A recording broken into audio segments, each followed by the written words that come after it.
Check, check, 1, 2, check, check. Good volume? You can hear?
Mr. Mayor will go live in 1 minute.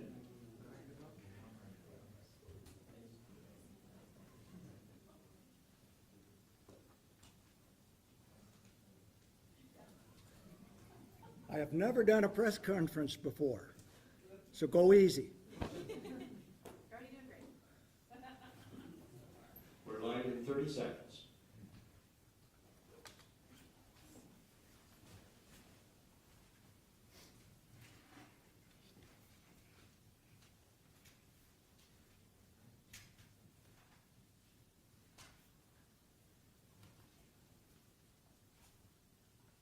We're live in 5, 4, 3, 2. Good morning, everyone, and thank you for coming today. This, you got to be kidding me.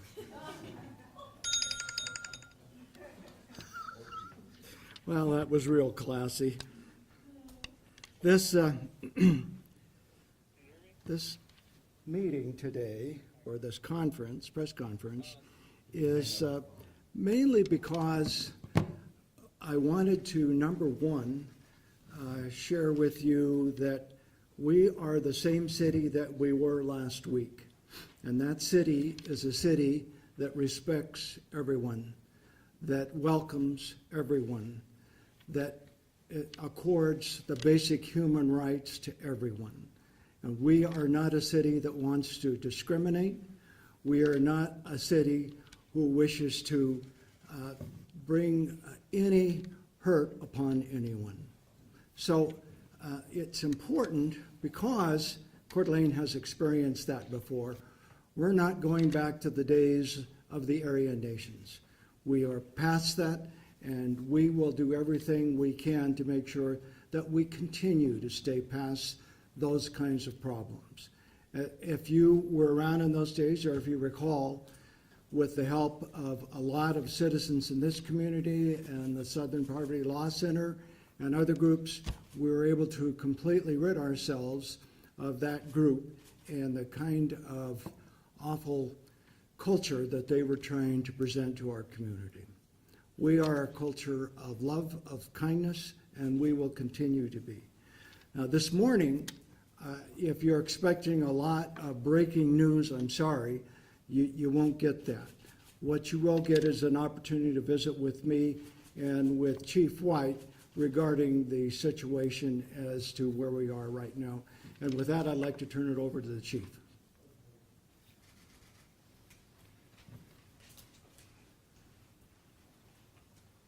Thank you, Mr. Mayor.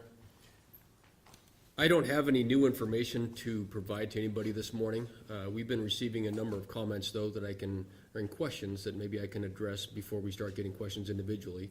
One of the questions I get is what additional information we can release about the events on Saturday. I would tell you that the investigation process is ongoing. We obviously still have a lot of work to do in terms of writing reports and linking individual body camera videos with individuals who were arrested in the property that was associated with those individuals. And so that process is ongoing and likely will not be completed for some time. The other questions I've been getting, really not from from our law enforcement partners, but from the press, is how has the community been handling this?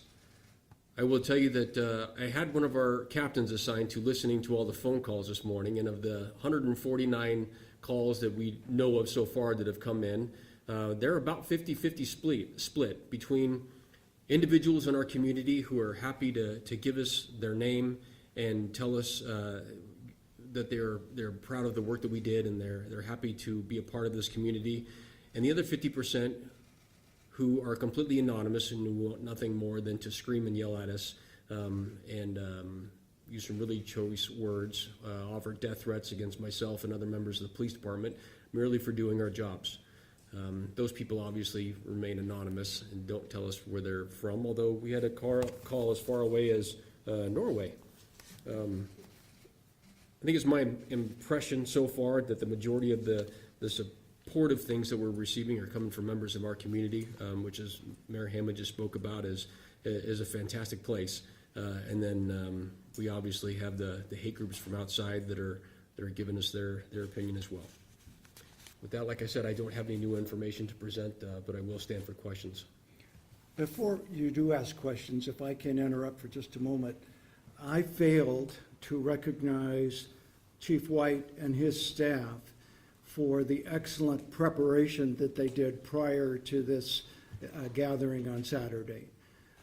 They did the research, they paid heed to any concerns that were brought forth to them, and they were well prepared, even though it was a citizen that caught these folks that were climbing into the truck. The chief made sure that there was sufficient personnel to deal with this kind of issue, and as the mayor and as a member of this community, I'm very appreciative of you and your staff. Thank you very much for all that preparation and for taking care of us in this community. Now, you could go after it. Yes, sir. Is this for me or the mayor? For you. I saw on Twitter somebody reporting that on other social media platforms, on far-right platforms, that people were doxing police officers' Yes. information. Can you comment on that? We've received threats of it. I'm sure it's ongoing. There's not a lot that I can say about it at this point. I have another question. Sure. As far as weapons go that were found on the scene? We heard riot gear and one smoke grenade, but no firearms whatsoever. Is there anything there that you can tell us? I can't provide further comment on that. I gave everything I had yesterday. I'm sorry. So when will they be in court? Because my understanding is that they've all bonded out, right? That's my understanding as well. That's a separate agency that handles that. We basically booked them into the Kootenai County Sheriff's Department or Sheriff's Office, jail, and then from there the process is handled separate from our agency. They will be given dates to appear in court, and our city prosecutor will be able to answer questions regarding that. So will they show up in person, do you know, or video?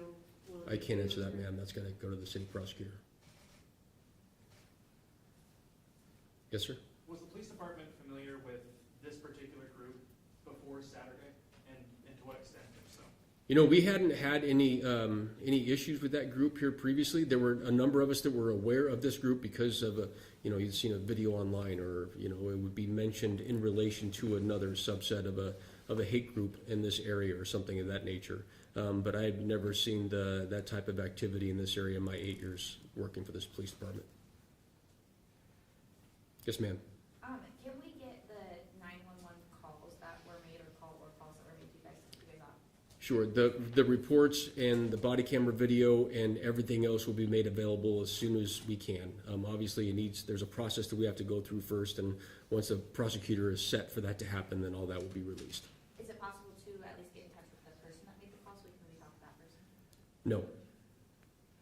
Two things there. Number one, since myself and other members of our agency have been receiving threats, including death threats, I think it's appropriate that we withhold that person's information at this time. So speaking with our legal counsel, that information is, to the extent we can under Idaho law, redacting the individual's information.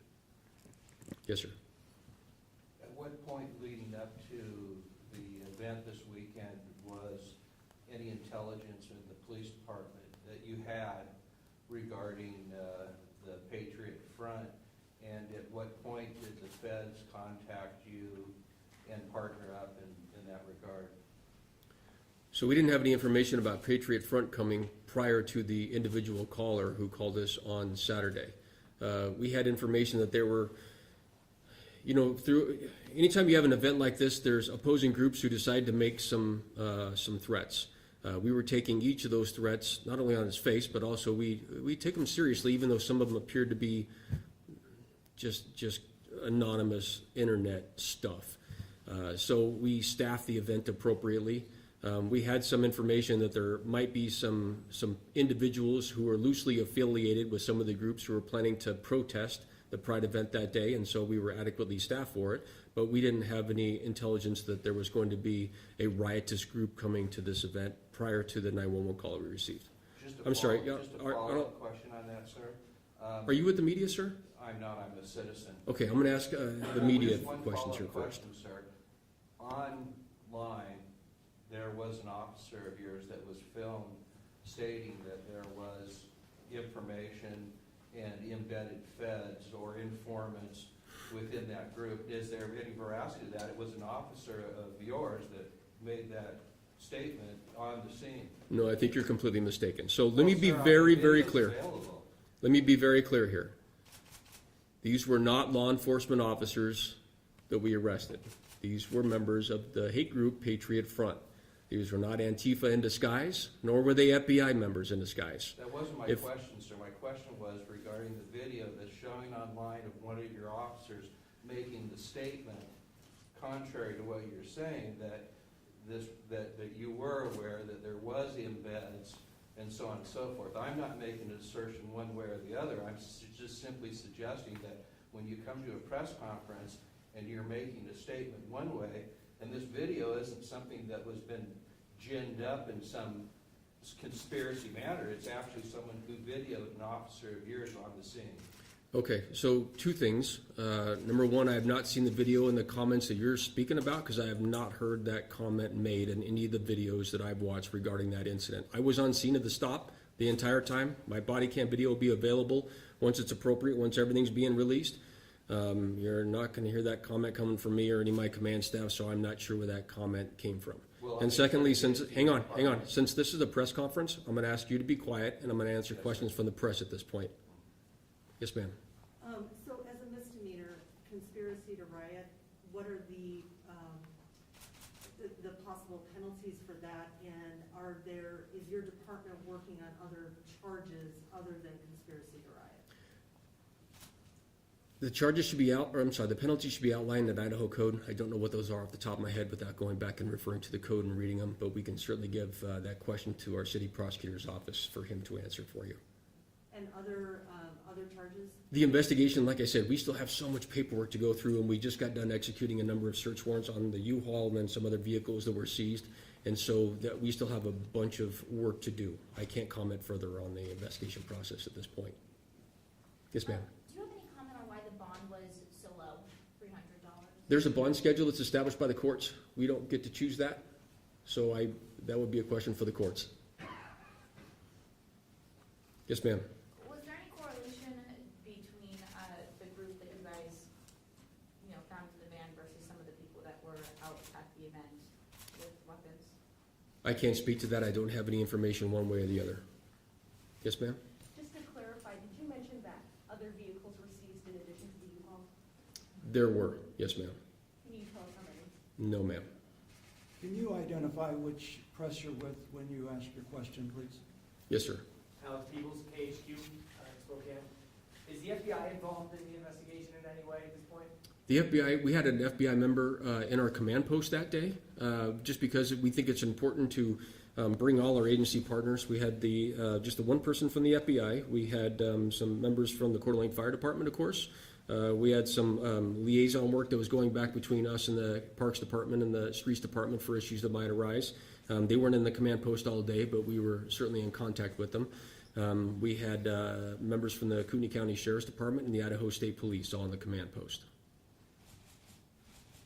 Can Yes, you ma'am. talk about any lessons that came from this arrest? Any lessons that you learned? I would tell you that the biggest lesson I think that we have for not only members of our community, but law enforcement in general and our public as a whole, is that one concerned citizen can prevent something horrible from happening. This one concerned citizen, rather than pulling out their phone and videotaping this for their 15 minutes on YouTube or Snapchatting it or something like that, took the time to call 911 and report some suspicious activity. And as a result, we likely stopped a riot from happening downtown. Yes, ma'am. Karen with NBC Network News. On Saturday, I believe it was, you mentioned operational paperwork, plans, military operation, police operation. The New York Times has detailed that some of those plans saying that a column forming on the outside of the park proceeding inward until barriers to approach are met, and once an appropriate amount of confrontational dynamic has been established, then the column will disengage and head to Sherman. Can you confirm that that was part of the paperwork that you found, and can you explain what Sherman might refer to? Yeah, that's not verbatim, but that is very close to the operational paperwork that I read that day. It also included the use of a smoke grenade once an appropriate level of confrontation was met by that group. Sherman Avenue is the downtown corridor that's immediately adjacent to City Park, and it's basically just north of where we sit. It's largely consisted of small businesses and shops and taverns and things of that nature. And a follow-up if I can. So would the expectation be that the confrontational dynamic would have been with police officers that were there on scene staffing the event, or? I can't speak to that. It didn't delineate which group exactly, whether it's law enforcement or the Pride people that they were planning to confront. It was more vague than that. Why stop them at the time you stopped them? The information that we had would lead any reasonable officer to assume that there might be criminal activity afoot, based not only on the 911 call, but the information contained within the call about the weapons that they were seen loading and the riot gear and things of that nature. We made a command decision to make the stop prior to them getting downtown to prevent a riot from happening. As it turns out, the stop occurred less than a quarter mile from City Park. I have no doubt in my mind that had that van stopped at the park or much near the park, that we still would have ended up in a riot situation. Yes, ma'am. Is there anything that can be said as to why this group picked Coeur d'Alene? I don't have that information at all. My guess is that since there was so much rhetoric online about the two opposing groups exercising their viewpoints and things of that nature, that this became a flashpoint, but I'm really not sure why they picked Coeur d'Alene out of all the other Pride events that are occurring in the U.S. And then a follow-up to that, looking ahead to summer events, other events going on in Coeur d'Alene, what do you say to the community when you encourage people to come out to these events? Well, two things. Obviously, your question earlier, if you see something suspicious, please report it to us. Secondly, I would encourage people not to get too spun up about some of the online things they read. You have to understand that the majority of these anonymous comments come in from people who are just looking to get a response out of individuals, and frankly, they probably succeeded for some people who chose not to participate in the Pride event on Saturday. I wish that wasn't the case. I'm glad the event happened because the organizers indicated that they had a great event. Likewise, the Prayer in the Park event. I'm happy that that went off as well. It's not our jobs here as law enforcement to take sides or support one viewpoint or the other. We are required to remain completely apolitical and neutral, and that's what we do in our jobs, and that's what we did in this enforcement action. I would tell you that whether the van was loaded full of people who are part of that far-right hate group, or if it was loaded with people who from Antifa, for instance, who wanted to come and riot, it would be handled exactly the same. I'm hopeful that members of our community they view this as a one-off, and they continue to come down and enjoy their time in our city and our parks. Yes, ma'am. I'll take just two more, and then I'll turn it back over. Go ahead. Nicole with KREM 2. Wondering if we can know where that U-Haul was rented from and who rented it. I don't have that information on hand. I'm sorry. Okay, I'll take three more. Go ahead. We'll just hit this front line. Go ahead. This is your job, going and stopping this type of event from happening. You were on scene on Saturday. Did you know when you threw open that U-Haul door what you would be facing? And maybe just talk me through a little bit of what was going through your mind at that moment when the door opened and maybe you didn't know what you were going to face. We really didn't. Although the comments that we were receiving from the individual who called in and the description that was given, we knew that we would be facing a crowd of people who were who might pose some difficulty for us. I would tell you that me personally, along with some of the officers that were there on scene that day, I think some of us were a bit surprised by not only the level of preparation that we saw, but the equipment that was carried and worn by those individuals, along with the large amount of equipment that was left in the van when the stop happened. That level of preparation is not something you see every day. It was very clear to us immediately that this was a riotous group that had prepared in advance to come downtown and disrupt either the Pride event or the Prayer in the Park event, or just riot downtown in Sherman. We didn't know that at that point, but it was clear to all of us that there was some ill intent there. Yes, ma'am. Sir, have any of these men been linked to other far-right groups? I can't comment on that just yet. I'm sorry. We have not got that far down the road yet. That's okay. And then my final question is, since the majority are not from this state, and if they do go back to their home states, what will the police's role be in making sure that they do appear at future court dates? Well, if they fail to appear, just like in any other misdemeanor crime, a warrant will be issued for their arrest. The process beyond that is depending on really the judge and the prosecutor's office, what happens with it. Any comment on if you'll push it to make it a federal case to where federal law enforcement will come make sure that they come back? That's really not my role. I'm just working in cooperation with our city prosecutor at this point. Yes, sir.